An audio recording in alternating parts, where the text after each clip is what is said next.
Now, now take a deep breath, sit comfortable, and relax. Make sure all the muscles completely relaxed, no tension anywhere.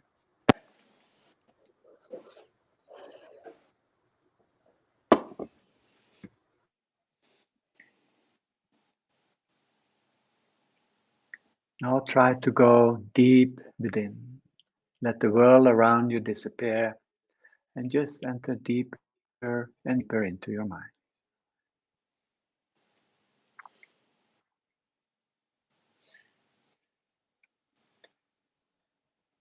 And find one point, one tiny little point, and just concentrate on that point. And that point is yourself. And then imagine that all around that point is that infinite, blissful Baba, that source of love, that essence of the universe. Try to feel it all around you. You continue to repeat the mantra, Baba Nam Kevalam. Repeat it again and again, silently within. And as you repeat the mantra, keep the mind focused on that Baba, on that universal love.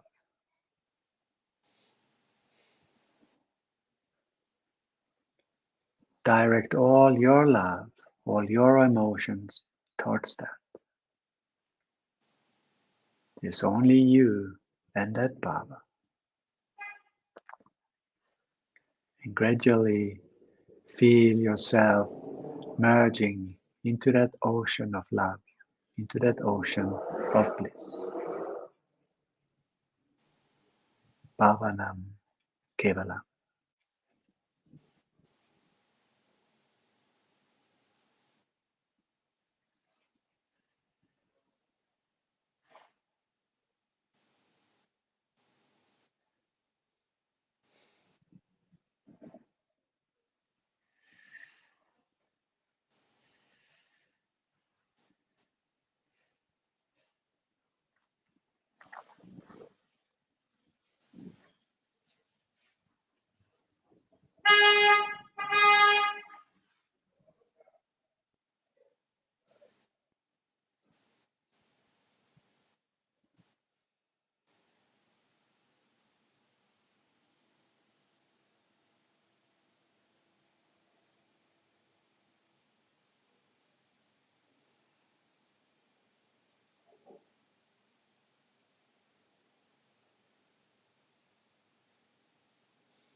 Now take a deep breath.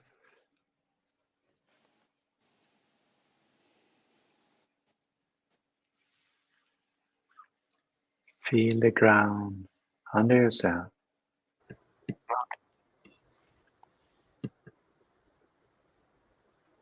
Then slowly open your eyes.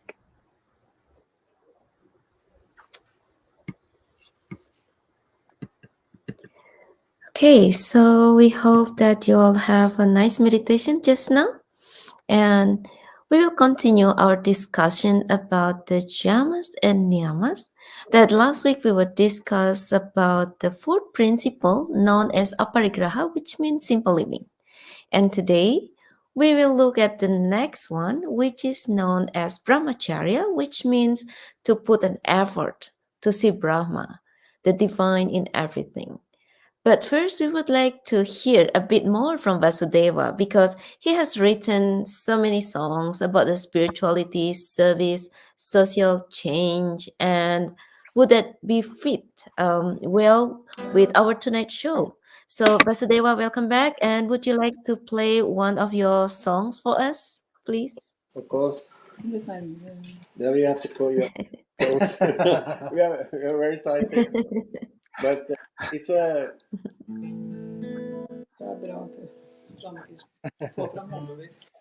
okay. It's about the world,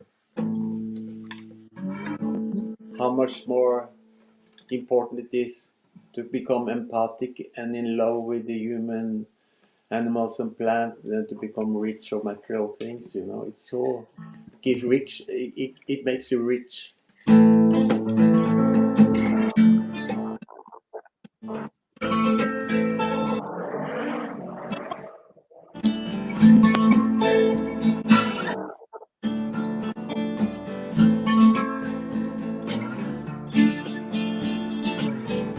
Hey, hey, hey, hey. Hey, hey, hey, hey. Hey, hey, hey, hey. Hey, hey, hey, hey. Have you ever seen how the life is for the homeless and the poor? Have you ever thought of a life lived by a father sent to war? Have you ever come to experience a hungry child in pain? Have you ever come to realize that we are all one and the same? How deeply have you ever thought about this deeply? How deeply have you thought about life?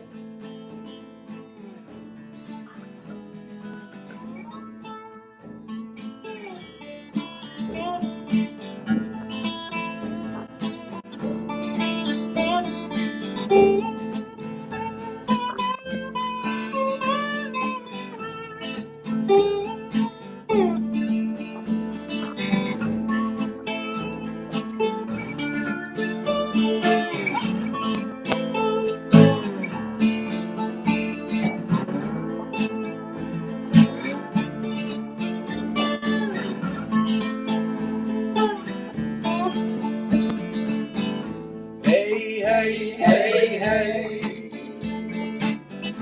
Hey, hey, hey, hey. Hey, hey, hey, hey. Hey, hey, hey, hey. When only few are rich in luxury, many more will be so poor. That's the way it will be, unfortunately, as long as money is the rule. So when your soul gets lost and the money is power, you know the system has failed. Cause many people, they suffer, they hardly get by. Have you ever asked yourself why? How deeply? Have you ever thought about this deeply? How deeply have you thought about life?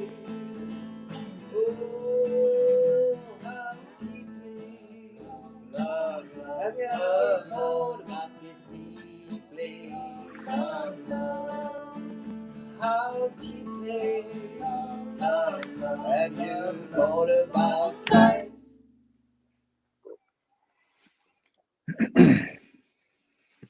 Wonderful. And the Beautiful. crowd Thank goes you. bananas. Beautiful. Yeah. Thank you very much.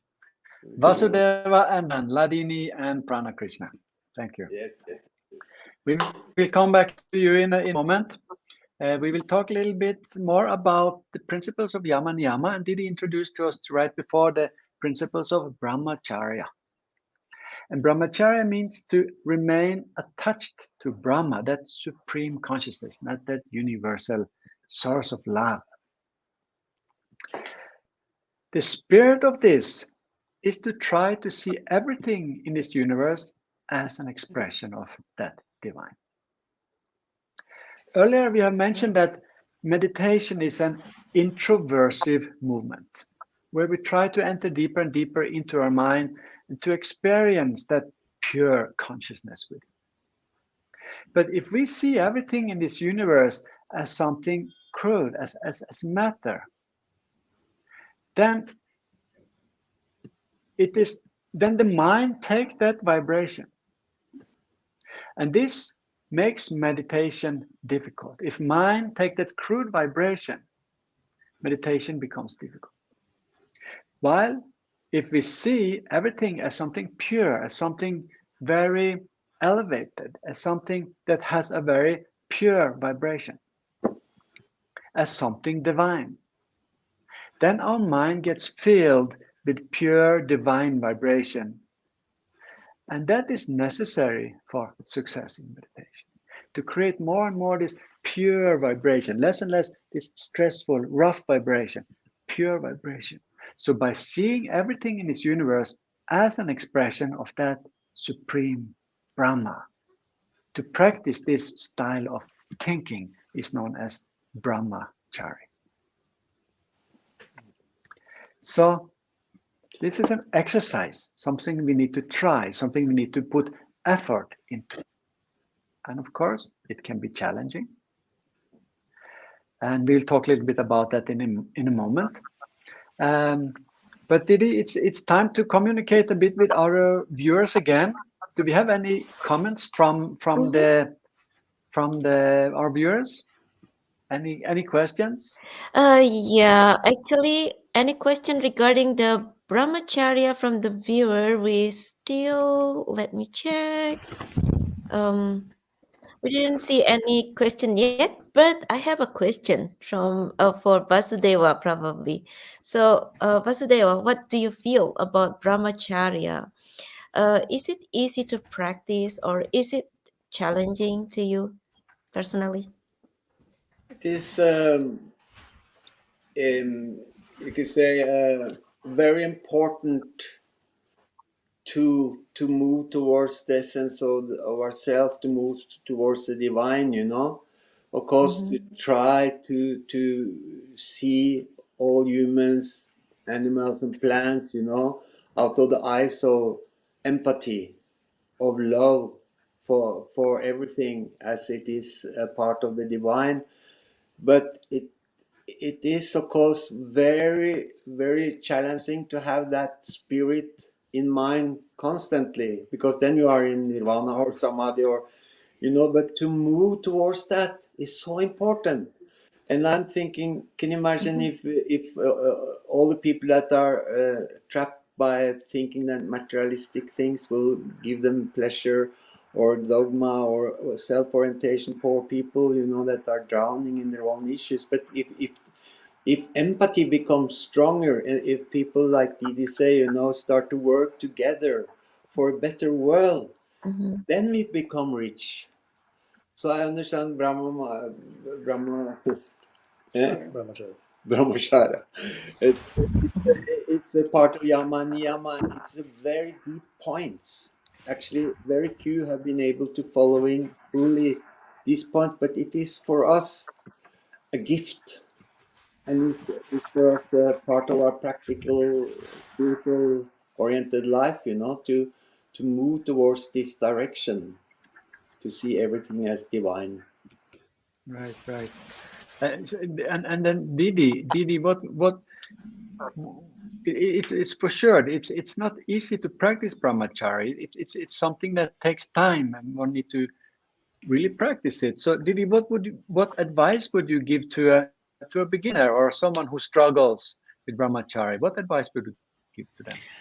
Okay. Well, like any new habit, when you're trying to form a new habit, if you can associate it with something that happens regularly in your life, like I sometimes even encourage people, I don't know, just pick a few specific actions in the beginning that you're going to practice this thought, like can be eating food or starting to drive your car or something simple like this, or picking up your phone. And if you practice, if you associate it with that action every time, it starts then to become a habit. And yeah, it's also just creating, I think that the inner side of this, other than the technical side of like trying to remember, is to have an inner dialogue going on. Now, to remember that you can always tap into that inner dialogue, and to be thinking that, you know, while you're doing an action, to be having that dialogue inside, like, you know, like, let this go how you want it to go. Now, this kind of like request, this kind of like openness. So creating that inner connection through having this inner life, no, like creating a type of sense of not being alone in the universe. Often we're talking to ourselves, but we're talking to ourselves by ourselves, like forgetting that there's somebody listening there. So if we sort of remember that there's this listener and we're connecting to that and we're dialoguing with it while we're doing actions, this is, I think, the process, what it is like. Yeah, fascinating. Mm-hmm. There is one question here, Didi. If one involved in a crude action, can they still ideate the object of the crude action as an expression of Brahma or the divine?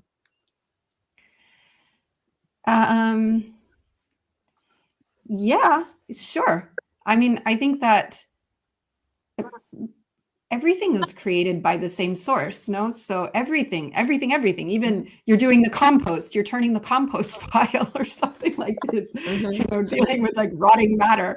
But I mean, there's a delight in that too. There can be, like, I actually get quite interested in that. And so just, you know, even doing something that is, I don't know, not particularly elevating, cleaning the house, you know, these types of things, they're also an opportunity. You know, just in the action of cleaning something dirty, you can think about how it's like the divine being purified. Yes, we're very creative. Can be very creative. We have a last question here, and that is also from Dada Shila Bhadrananda. And this is an important question, a very interesting question. There are so few spiritualists today. Can we really make an impact for global change?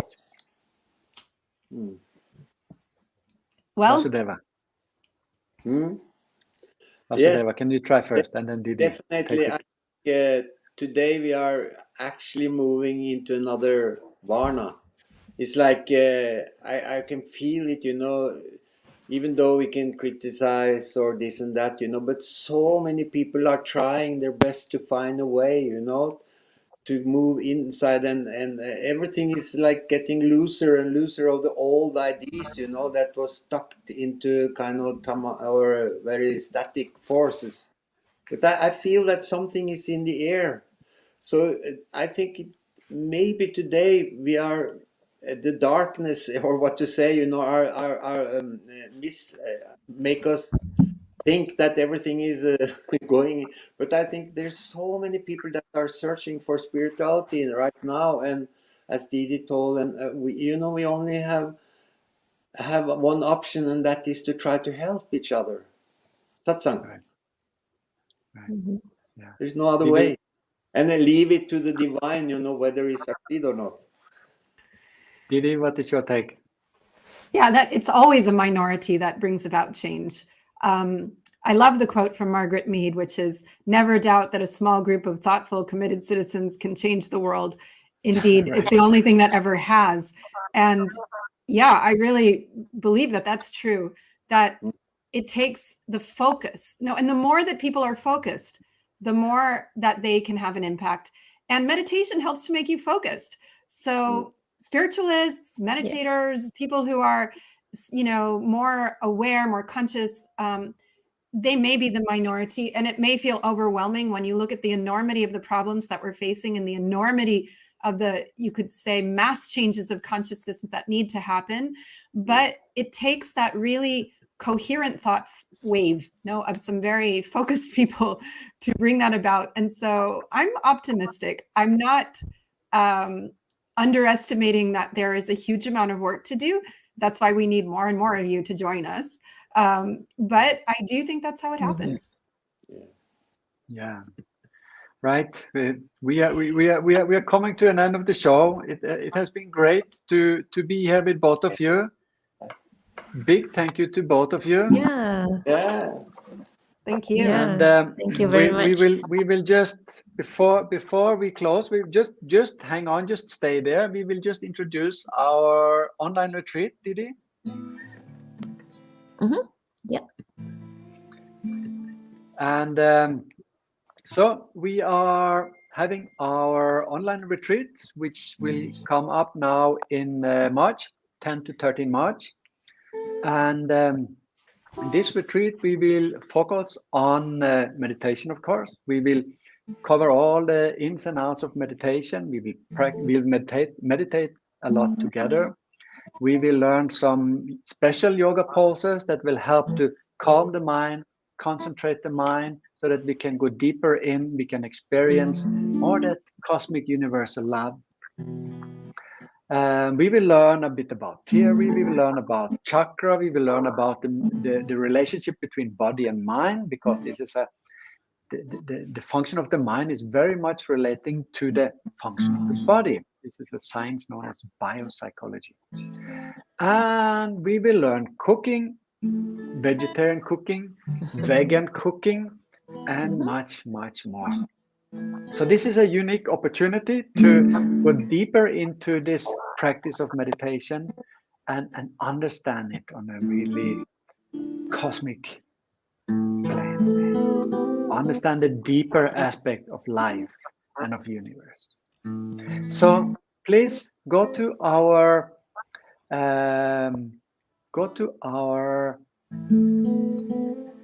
website and you can register there, ampsconference.org. We are charging only $25 for the whole retreat, 3 days. So it is a symbolic fee. So sign up today. Don't hesitate. You will not regret it, that's for sure. And yeah, everything good has an end. And we see our band is ready. Would be lovely to have a short song as we fade out. And same time we will see a few pictures from Didi's project in Romania. And then there will come up a link to where you can support Didi's work. She is always a struggle to do so many things at what she does. So don't hesitate, be generous.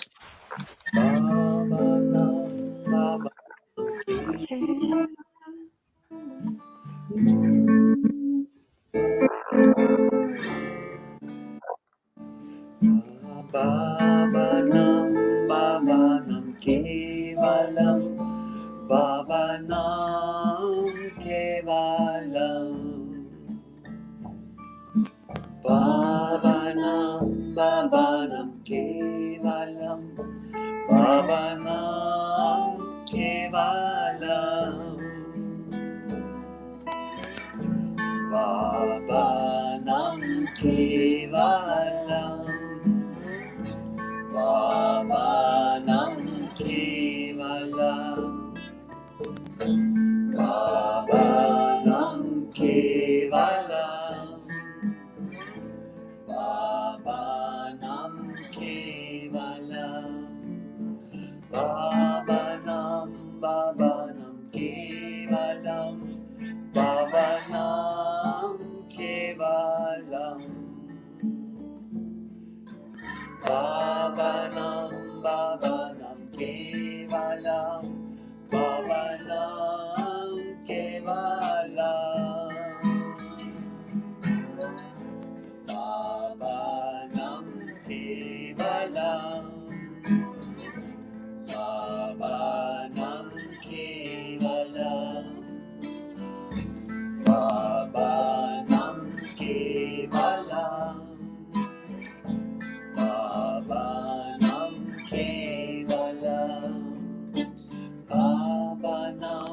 Bhavanam Kevalam Bhavanam Kevalam